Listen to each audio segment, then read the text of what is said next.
నువ్వు క్రీస్తు శరీరముగా పిలువబడుతున్న మనం అందరము కూడా కొన్ని కొన్ని పర్యాయాలలో దేవుడు మనల్ని గణపరుస్తూ ఉంటాడు. కొన్ని కొన్ని సందర్భాల్లో దేవుడు మనల్ని మరుగు చేస్తూ ఉంటాడు.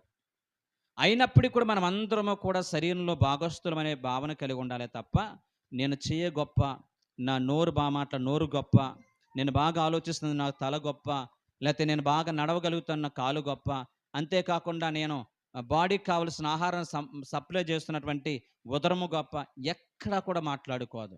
ఈ రోజున సంఘంలో ఉన్న ప్రతి ఒక్కరూ కూడా నీ శరీరంలో ఉన్నటువంటి ప్రతి అవయవం కూడా ఒకదానికి ఒకటి ఏ విధంగా సహకరిస్తూ ఉంటుందో, సంఘంలో ఉన్న ప్రతి ఒక్కరూ కూడా వేరు వేరు అవయవాలనే భావన కలిగి ఒకరినొకరు ఏం చేసుకోవాలండి? ప్రోత్సాహపరుచుకోవాలి, ఒకరినొకరు సహించుకోవాలి, ఐక్యతను కాపాడుకోవాలి, ప్రేమ బంధాలు పెంపొందింపజేసుకోవాలి, ఒకరికంటే ఒకరు ఘనంగా ఎంచుకోవాలి. ఇవన్నీ కూడా